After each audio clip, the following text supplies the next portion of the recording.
საქართველოს პრემიერ-მინისტრი ირაკლი კობახიძე რეგიონებში სახელმწიფო რწმუნებულებს, მუნიციპალიტეტების მერებსა და საკრებულოების თავმჯდომარეებს შეხვდა.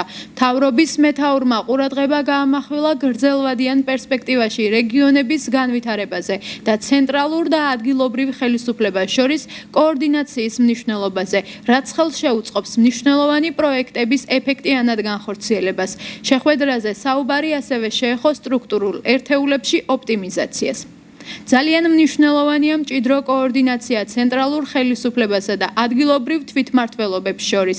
ძალიან ბევრი პროექტი ხორციელდება სამინისტროების მხრიდან ადგილობრივ დონეზე და მნიშვნელოვანია მუნიციპალიტეტების ჩართულობა.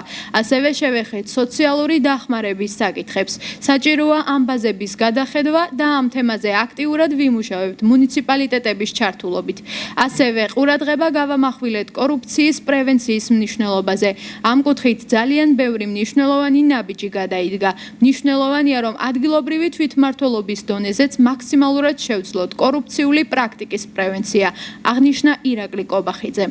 შეხვედრაში მონაწილეობდნენ საქართველოს პარლამენტის თავმჯდომარე შალვა პაპუაშვილი, ინფრასტრუქტურის მინისტრი რევაზ სოხაძე, რეგიონული განვითარების მინისტრი კახაბერ გულედანი, სახელმწიფო უსაფრთხოების სამსახურის უფროსი მამუკა მდინარაძე, პარლამენტის რეგიონული პოლიტიკისა და თვითმმართველობის კომიტეტის თავმჯდომარე ირაკლი ქადაგიშვილი, კომიტეტის წევრი დიმიტრი სამხარაძე, აჭარის ავტონომიური რესპუბლიკის მთავრობის თავმჯდომარე სულხან თამაზაშვილი და აჭარის ავტონომიური რესპუბლიკის უმაღლესი საბჭოს თავმჯდომარე დავით გაბაიძე. Მანდა მნიშვნელოვანი შეხვედრა მუნიციპალიტეტების მერებთან, საკრებულოების თავმჯდომარეებთან, სახელმწიფო რწმუნებულებთან და განვიხილეთ ის საკითხები, რომლებიც დაკავშირებულია რეგიონების განვითარებასთან.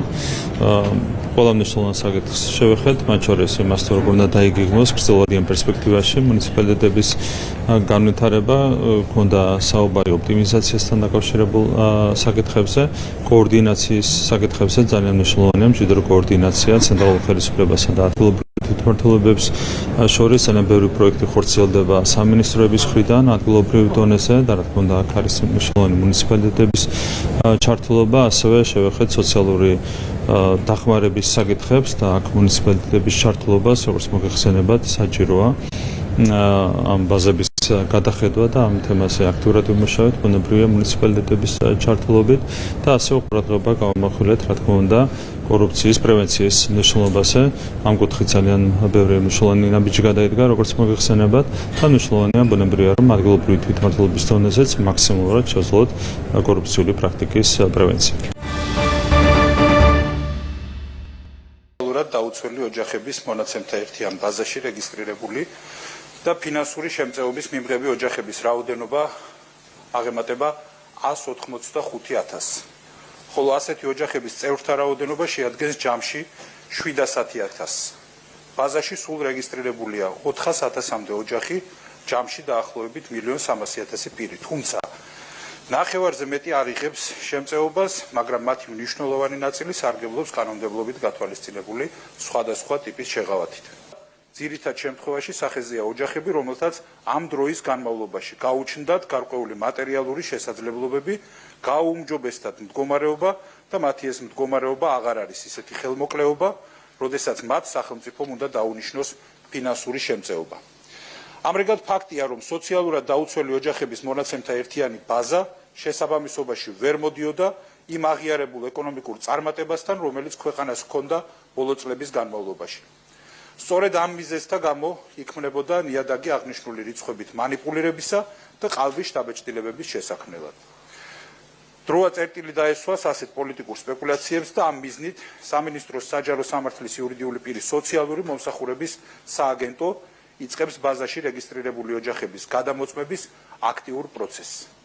ჩვენი მიზანია, რომ ბაზაში რჩებოდნენ მხოლოდ ის ოჯახები და ადამიანები, რომლებსაც დღეისთვის მოქმედი კანონმდებლობის თანახმად რეალურად ეკუთვნით სახელმწიფოს ფინანსური მხარდაჭერა, რაც თავის მხრივ გულისხმობს სოციალური შემწეობის გაცემას, ასევე იმ მრავალი შეღავათით სარგებლობას, რასაც ითვალისწინებს კანონმდებლობა. ბაზაში არ უნდა რჩებოდნენ ოჯახები და პირები, რომლებიც ამ მდგომარეობით ვერ შეძლებდნენ აღნიშნული სტატუსის მოპოვებას, ვერც ახლა და ვერც წარსულში. ამგვარად იქნება შესაძლებელი, რომ ბაზა გახდეს რეალური, რაც თავის მხრივ აუცილებელია მეტი სოციალური სამართლიანობის უზრუნველსაყოფად, იმისთვის, რომ სოციალური დაცვისთვის გათვალისწინებული სახელმწიფოს რესურსები რეალურად ხმარდებოდეს და სრულად და უფრო ეფექტიანად ხმარდებოდეს მხოლოდ იმ ადამიანებს, ვისაც ეს ნამდვილად სჭირდება და ვისაც ეს ნამდვილად ეკუთვნის.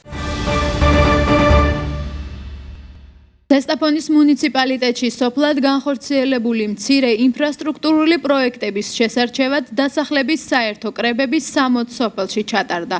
სოფლის მხარდაჭერის პროგრამის ფარგლებში მუნიციპალიტეტებისთვის გამოყოფილი 832,000 ლარით მოსახლეობის მიერ შერჩეული შემდეგი პროექტები დაფინანსდება.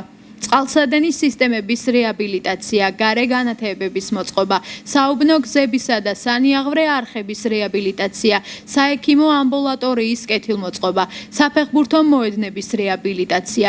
სოფლის მხარდაჭერის პროგრამის ფარგლებში მოსახლეობასთან შეხვედრები 9 თებერვლიდან 18 თებერვლის ჩათვლით გრძელდებოდა. შინაგან საქმეთა სამინისტროს იმერეთის პოლიციის დეპარტამენტის თანამშრომლებმა 16 წლის ასაკს მიუღწეველი პირის მიმართ განხორციელებული გარყვნილი ქმედების ბრალდებით 1984 წელს დაბადებული იდ დააკავეს. გამოძიებით დგინდება, რომ ბრალდებულმა იმერეთის რეგიონის ერთ-ერთ საჯარო სკოლაში არასრულწლოვანი გოგონას მიმართ გარყვნილი ქმედება განახორციელა. ჩატარებული ოპერატიული ღონისძიებებისა და საგამოძიებო ქმედებების შედეგად სამართალდამცველებმა იდ ბრალდებულის სახით დააკავეს. გამოძიება სისხლის სამართლის კოდექსის 151 მუხლის პირველი ნაწილით მიმდინარეობს, რაც 9 წლამდე ვადით თავისუფლების აღკვეთას ითვალისწინებს. გარემოს დაცვისა და სოფლის მეურნეობის მინისტრის მოადგილეები ლაშა დოლიძე და ლაშა ავალიანი ჩაის სექტორის წარმომადგენლებს შეხვდნენ. შეხვედრაზე მხარეებმა ჩაის სექტორში არსებული გამოწვევები განიხილეს. საუბარი შეეხო ქართული ჩაის ცნობადობის ამაღლების, დაფინანსების, საკანონმდებლო და ცოდნის გაზიარების მიმართულებით დარგის მხარდაჭერის მნიშვნელოვან საკითხებს. როგორც შეხვედრაზე აღინიშნა, სახელმწიფოს ერთ-ერთ მთავარ პრიორიტეტს წარმოებლების ინტერესების დაცვა და მათი საჭიროებების გათვალისწინება წარმოადგენს. ამ მიზნით მიმდინარეობს სახელმწიფო პროგრამები, ცვლილებების განხორციელებისა და ახალი პროგრამების შემუშავების პროცესი, რომელიც სექტორის წარმომადგენლების მიერ იდენტიფიცირებულ საჭიროებებს დაეფუძნება და ხელს შეუწყობს დარგის განვითარებასა და ქართული ჩაის კონკურენტუნარიანობის ზრდას. ჩაის სექტორის წარმომადგენლებთან გამართულ სამუშაო შეხვედრაზე წარმოდგენილი იყო ინფორმაცია არსებულ მდგომარეობაზე და გამოწვევებზე, მათ შორის საკანონმდებლო საკითხებზე, მარეგულირებელ მექანიზმებზე, დაფინანსების, ცოდნის გავრცელების, სტანდარტების თუ სხვა აქტუალურ თემებზე. მოვისმინეთ მოსაზრებები, ვყალიბდებით ერთობლივი მუშაობის ფორმატზე. ვიმედოვნებთ, რომ მუშაობა გაგრძელდება წარმატებით, ანალოგიური ფორმატით, სხვა სექტორების წარმომადგენლებთანაც დავგეგმეთ სამუშაო შეხვედრები. აღნიშნა ლაშა დოლიძემ. დგას პირველი სამუშაო შეხვედრა ჩაის სექტორის წარმომადგენლებთან. სექტორის წარმომადგენლებმა წარმოადგინეს, მოვიყვნენ თავიანთი პრობლემების შესახებ, რომელიც მოიცავდა საკანონმდებლო საკითხებს, მარეგულირებელს, დაფინანსების, ცოდნის გავრცელების სტანდარტების თუ სხვა. მივიღეთ მოსაზრებების შენიშვნები, ყალიბდებით ერთობლივი მუშაობის ფორმატზე და ვიმედოვნებთ, რომ მუშაობა გაგრძელდება წარმატებით და შემდგომში ანალოგიური ფორმატით გსურს სხვა სექტორების წარმომადგენლებთანაც გავაგრძელოთ მუშაობა.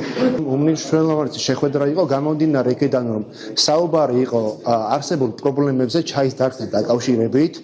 ეს მოლაპარაკებები უკვე რამოდენიმე თვეა მიმდინარეობს და უკვე ქმედით ნაბიჯებზე გადავდივართ, კონკრეტული გეგმა ჩამოყალიბდა და როგორც მეწარმემ წარვადგინე რაღაც საკითხის პრობლემები და ეს პრობლემები მოისმინა ამ ადამიანებმა.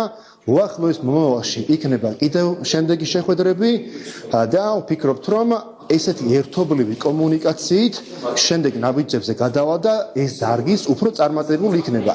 ესეთი შეხვედრები და ესეთი მიდგომა სამინისტროს მხრიდან უმნიშვნელოვანესი არის, რადგანაც ეს ადამიანები უშუალოდ ჩვენგან მეწარმეებისგან მოისმენენ არსებულ პრობლემებს და შემდეგ ნაბიჯებსაც ერთად დავსახავთ.